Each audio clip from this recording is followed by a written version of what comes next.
Hi everybody, welcome back to my channel. My name is Jackie and today I wanted to do kind of a chill video, and I wanted to talk about something that I've seen a couple of other booktubers talk about more recently, and that is how I rate books. So again, this is kind of going around on booktube, just people talking about their experiences with giving books a certain rating.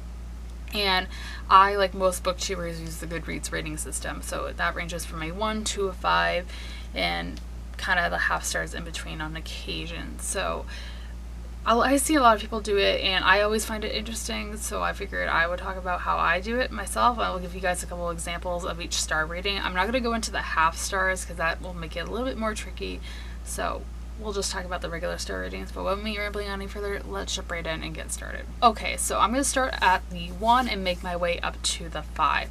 So with the 1-star reads, this has to be a book that I really hated for me to give it 1 star. I don't give 1 stars very often. Again, there's only ever been one book that I've given 1 star, and I'll talk about that in a second.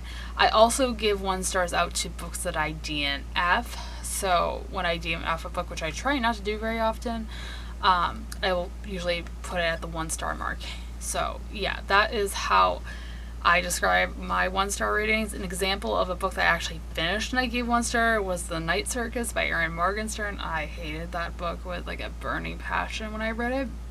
I won't go into my thoughts here, but I just did not connect with the story, and I think I initially gave it 2 stars, but after thinking about it for a while, I ended up lowering it down to a 1. It is the worst book I have ever read, so that kind of explains it there.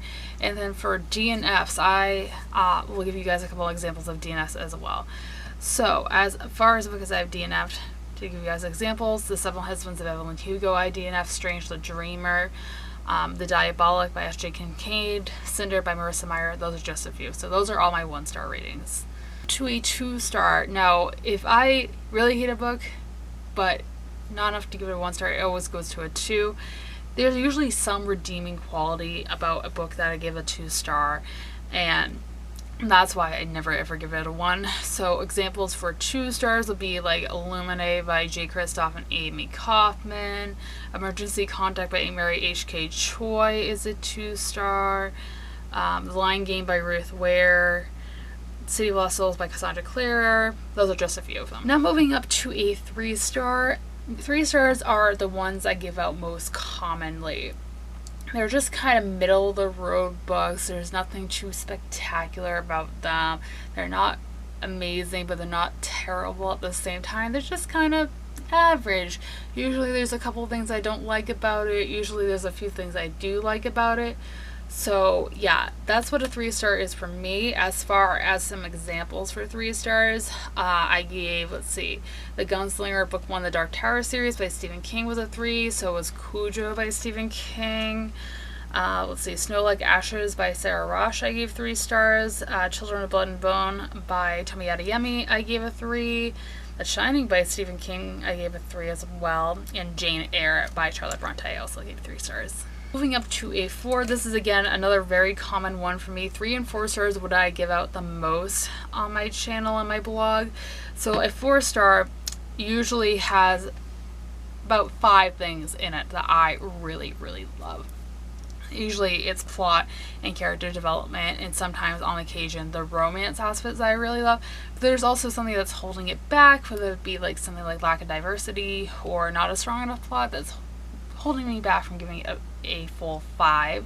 So I will usually drop it down to a 4.5 or a 4 in that instance. Examples of this would be The Tea Dragon Society by Katie O'Neill, Allegiant by Veronica Roth, I Hate Myself by Shane Dawson, All Your Perfects by Colleen Hoover, The Wicked Deep by Shay Earnshaw, and The Murder Complex by Lindsay Cummings. Finally, we move up to the highest rating on Goodreads, which is a 5, and this has to be a book that is one of my all-time favorite books. So it has to have almost nothing wrong with it. It can have a couple of flaws, but I can usually overcome those flaws if I really enjoy the story itself.